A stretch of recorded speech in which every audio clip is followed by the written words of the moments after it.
تو آپ کو نمبر اسکرین پہ شو ہو رہا ہوگا، حارث فاروق صاحب، ریگولیٹڈ امیگریشن کنسلٹنٹ، ہم کیلگری میں موجود ہیں ان کے آفس میں. تو آپ ان سے ڈائریکٹ رابطہ کر سکتے ہیں، اور یہ ایسا آفس ہے جو آپ کو فوراً آپ کی کیوریز کا جواب دیں گے. تو اگلا سوال یہ تھا حارث صاحب کہ اسٹوڈنٹ ویزا کے اوپر آنے کے بعد اسٹوڈنٹ کے چانسز کتنے ہیں؟ لوگ آتے ہیں یہاں اپنا فیوچر بنانے کے لیے، نہ صرف تعلیم تو خیر لینے کے لیے آتے ہیں، لیکن فیوچر سیٹل کرنے کے لیے اور یہاں پہ رہنے کے لیے، پی آر یا سٹیزن شپ لینے کے لیے. تو کتنے چانسز ہیں آج کل اسٹوڈنٹ جب ویزا لے کے آ جاتا ہے اور اپنا ٹینیور پورا کر لیتا ہے؟ جی مان صاحب، یہ بہت ہی اچھا کوشچن ہے. دیکھیں، آج سے کچھ سال پہلے یا سال پہلے آپ کسی بھی پروگرام میں اپلائی کریں، آپ یہاں پر آ جائیں اور آگے آپ کا پی آر کا رستہ ٹھیک تھا. لیکن ابھی گورنمنٹ نے کیا کر دیا، تھوڑا سا اس کو ریسٹرکٹ کر دیا. اب وہ کچھ پروفیشنز ہیں جس میں سے کہ وہ چاہ رہے ہیں کہ اس میں جو پڑھے ہوئے لوگ ہوں گے ان کے لیے آگے پی آر کے جو پاتھ ویز ہیں وہ اس طرح کے ہوں گے کہ وہ ان کو سہولت دیں گے، فیسیلیٹیٹ کریں گے. تو اس میں ہم کیا کرتے ہیں کہ ہم اسٹوڈنٹس کو لاتے ہی ان پروگرامز میں ہیں. دیکھیں، پہلے والا تو ہوتا تھا کہ آپ کسی بھی پروگرام میں لے آئیں. ابھی ہم جب پروگرام کا انتخاب کرتے ہیں تو ہماری جو مد نظر ہوتا ہے وہ یہ ہوتا ہے کہ اسٹوڈنٹ کو لانا ہی ہمارا منزل نہیں ہے. That's not our aim. ہمارا ایم یہ ہے کہ ہم اس کو ایک کمپریہنسو کنسلٹیشن پرووائڈ کریں. اور ہم دیکھیں کہ کل کو اگر میں پروونشل نامینیشن یا فیڈرل نامینیشن میں کس طریقے سے ان اسٹوڈنٹس کو یہاں پہ ایبزارب بھی کرنا ہے تاکہ وہ پوسٹ گریجویٹ ورک پرمٹ کے لیے بھی ایلیجیبل ہوں، اور اس کے علاوہ کل کو وہ جب ریلیونٹ ایکسپیرینس لے لیں تو وہ پی آر بھی اپلائی کر سکیں. تو یہ دیکھیں امان صاحب، یہ ایک بنیادی فرق ہے. ایک جو کنسلٹنٹس یا جو کہ ایجنٹ حضرات پاکستان میں ہے یا انڈیا میں یا جہاں کہیں پہ بھی پریکٹس کر رہے ہیں تو وہ کینیڈین لا سے ناواقف ہیں. اور دوسرا سب سے بڑی یہ کہ یہ جو جس طریقے سے بڑی تیزی سے تبدیلیاں آ رہی ہیں اس پر بھی وہ ان کو علم نہیں ہے. اور ہمارے بہت سارے اسٹوڈنٹس ہیں جو ٹک ٹاک کے اوپر، یوٹیوب کے اوپر، جو لوگوں نے ایک ویورشپ بڑھانے کے لیے ویڈیوز ڈالی ہوتی ہیں، اس سے ایک طرح کی مس انفارمیشن پھیلائی جاتی ہے.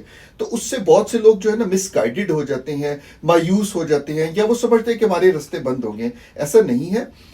جب ہم کینیڈا میں بیٹھ کر آپ کا اسٹڈی پرمٹ کے لیے آپ کا کیس پروسیس کریں گے تو ہماری منزل یہ نہیں ہوگی کہ آپ کو کینیڈا میں لے آیا جائے. جو کہ ہمارے زیادہ تر جو کنسلٹنٹ یا ایجنٹ حضرات غیر ملکوں میں رہ رہے ہیں، جیسے سری لنکا، پاکستان، انڈیا، بنگلہ دیش میں ہیں، تو ان کا ایک محدود نالج ہوگا. وہ آپ کو یہی بتائیں گے کہ کینیڈا پہنچ جانا آپ کی منزل ہے. ایسا نہیں ہے.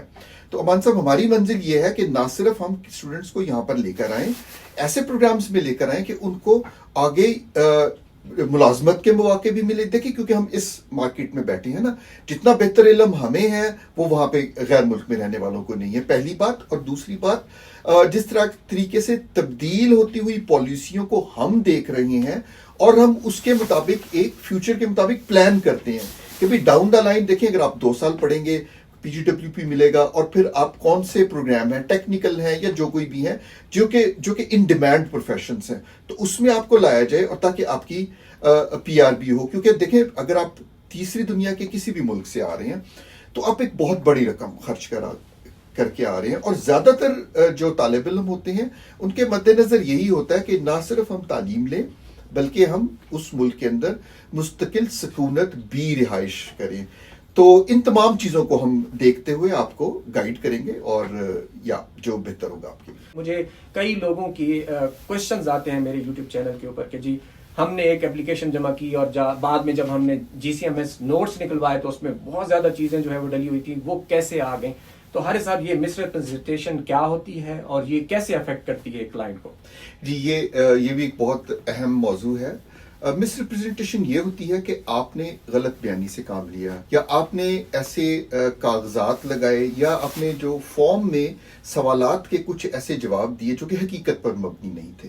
اب مس ریپرزنٹیشن چاہے دانستہ ہو چاہے نہ دانستہ ہو، لائک انٹینشنل ہو یا کہ ان انٹینشنل ہو، دونوں صورتوں میں اگر یہ گورنمنٹ آف کینیڈا کے نوٹس میں آ جائے تو آپ کو 5 سال بین ہو جاتا ہے. اس میں کہ 5 سال کے بین سے مراد یہ ہے کہ اس اسٹوڈنٹ کا یا اس شخص کا فیوچر تباہ ہو گیا. اب مس ریپرزنٹیشن کیسے کی جاتی ہے یہ لوگ کیسے کرتے ہیں؟ دیکھیں، آپ کسی ریگولیٹڈ کینیڈین امیگریشن کنسلٹنٹ کے پاس جائیں گے تو وہ، کیونکہ ان کے پاس گورنمنٹ آف کینیڈا کا لائسنس ہے، تو وہ آپ کی جو بھی معلومات آپ کی اپلیکیشن میں فراہم کریں گے وہ حقیقت پر مبنی فراہم کریں گے. وہ کوئی فراڈولنٹ قسم کا پیپر نہیں لگائیں گے یا آپ کی کوئی پرانی ریجیکشن ہے اس کو نہیں چھپائیں گے. تو لیکن آپ جب کسی نان ریگولیٹڈ کے پاس جائیں گے جس کا گورنمنٹ آف کینیڈا کے پاس کوئی ریکارڈ نہیں ہے, کوئی لائسنس نہیں ہے, انہوں نے امیگریشن کو پریکٹس کرنے کی کوئی تعلیم حاصل نہیں کی ہے, تو وہ ایک طرح کا شارٹ کٹ لگائیں گے آپ کو بتائے بغیر. شاید آپ کی بینک سٹیٹمنٹ جعلی لگا دی جائے, آپ کے پراپرٹی کے ڈاکومنٹ جعلی لگا دیے جائیں, آپ کا آئلٹس کا رزلٹ, آپ کی پچھلی ٹرانسکرپٹس, کچھ ایسی چیزیں فیک کر دی جائیں جو کہ آپ کے علم میں نہ ہو, آپ تو ان پہ اعتبار کر کے بیٹھے ہوئے ہیں, اور جب وہ لگا کے اپلائی کر دی جائے اور یہاں پہ گورنمنٹ آف کینیڈا اس کو چیک کر لے تو اس کو مس ریپرزینٹیشن کہتے ہیں, یعنی کہ غلط بیانی کہتے ہیں. تو مس ریپرزینٹیشن ایک بہت بڑا ایشو ہے. ہمارے پاس ایسے لوگ آتے ہیں جو میں بتاتے ہیں کہ میری پریویس ریجیکشن ہے, تو ہم ان سے پوچھتے ہیں ہمیں اپنی پریویس ریجیکشن کا آپ لیٹر دکھائیں. تو وہ ہم لیٹر پڑھتے ہیں, ہم G C M S notes order کرتے ہیں, تو اس میں ہمیں بڑی مایوسی بھی ہوتی ہے اور بہت دکھ بھی ہوتا ہے کہ کس طریقے سے ایک ایپلیکینٹ کا مستقبل تباہ کر دیا گیا اور اس کے لیے کینیڈا کے رستے 5 سال کے لیے بند کر دیے. سر میں ایڈ کروں گا یہاں پہ, آپ نے ایک لفظ یوز کیا ہے جی سی ایم ایس نوٹس. عوام کی سہولت کے لیے کیا آپ تھوڑا سا بریف بیان کریں گے کہ G C M S notes basically ہیں کیا؟ جی, G C M S notes ایسا ہوتا ہے کہ جب کبھی بھی آپ کینیڈا کے لیے ویزا اپلائی کرتے ہیں تو ایک سینٹرل ڈیٹا بیس ہے جو کہ بہت ہیوج ہے. آپ کی اپلیکیشن, آپ کے فراہم کردہ کاغذ اور آپ کی ساری چیزیں اس کے اندر لگ جاتی ہیں. اب یہ جو ڈیٹا بیس ہے یہ پوری دنیا میں امیگریشن کینیڈا کے جو بھی دفاتر ہیں, مثلا اسلام آباد میں ایک ہائی کمیشن ہے, دبئی کے اندر ایک ایمبیسی ہے, ٹھیک ہے, لندن کے اندر ہائی کمیشن ہے, تو وہ ان کو وہ نہ صرف ایکسیس کر سکتے ہیں بلکہ وہ ان کے پاس موجود ہوتی ہیں وہ ساری چیزیں. تو اس میں کیا ہوتا ہے کہ وہ ریموو نہیں ہو سکتے. جو غلط چلا گیا, ٹھیک چلا گیا, وہ ریکارڈ اس میں آپ کا رہتا ہے. تو جب ہم اپلائی کرنے لگتے ہیں تو ہمیں ریجیکشن کا تو ایک دیکھیں جنیرک لیٹر ہوتا ہے. مثلا وزٹر ویزا کی کبھی آپ ریجیکشن لیٹر دیکھیں تو جنیرک ہوتے ہیں, یہ 3-4 قسموں کے ہوتے ہیں اور سسٹم اس کو آٹو جنریٹ کرتا ہے. اب اس کی بیک پہ کیا ہے, کیا وجوہات تھیں جس پر کہ وہ ویزا ریجیکٹ کیا گیا, اب ویزا آفیسر نے کیا نوٹنگ لکھی, وہ انتہائی اہم ہوتی ہے. اس کو حاصل کرنے کے لیے ہم لوگ G C M S notes order کرتے ہیں, اے ٹپ بھی کہتے ہیں, ٹھیک ہے.